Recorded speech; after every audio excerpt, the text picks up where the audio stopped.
Hello and welcome to First Coast Living. I'm Jordan Wilkerson. And I'm Mike Pranley. Now, if you're looking for a new read, Nigeria Jones is a novel about discovering who you are in the world and fighting for that person having the courage to be your own revolution. Yeah, it sounds pretty cool, right? So earlier I got a chance to chat with the award-winning author to learn what inspired such a powerful story.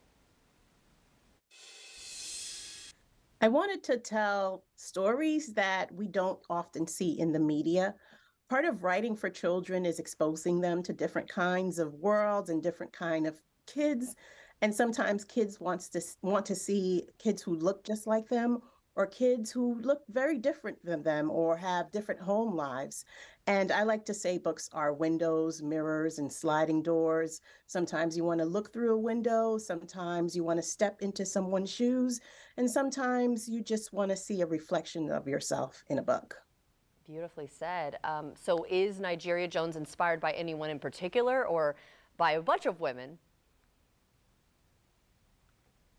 Yes, it's inspired by how my children were raised. It's inspired by some of the experiences that I've had and the experiences of many young people in this country.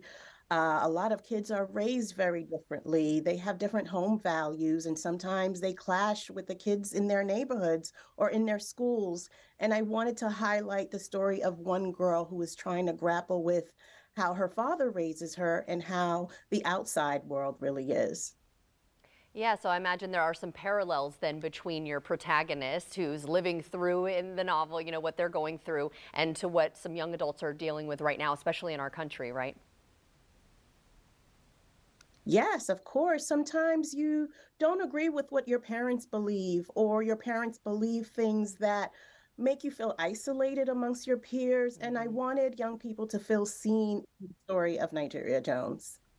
So what are you hoping then readers will learn or come away with after reading your book?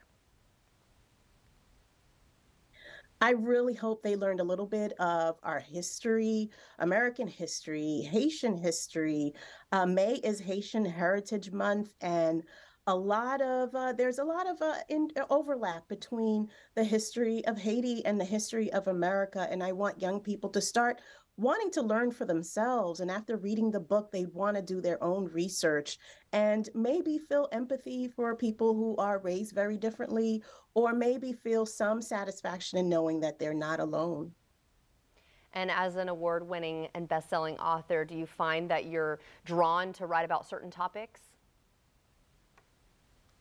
Absolutely. I grew up not really seeing myself in movies and TV shows and in Mhm. books, and I don't want young people to feel the same way. Wonderful. Well, thank you so much for joining us today. And by the way, because you did send the book, the cover is absolutely beautiful, the artwork there. But if we do want to find your book, if someone else wants to find your book out there, where can we find it? Nigeria Jones is out now wherever books are sold. Wonderful. Awesome. Well, thank you so much for joining us today. And if you'd like to see this interview again, just head to our website at firstcoastliving.net.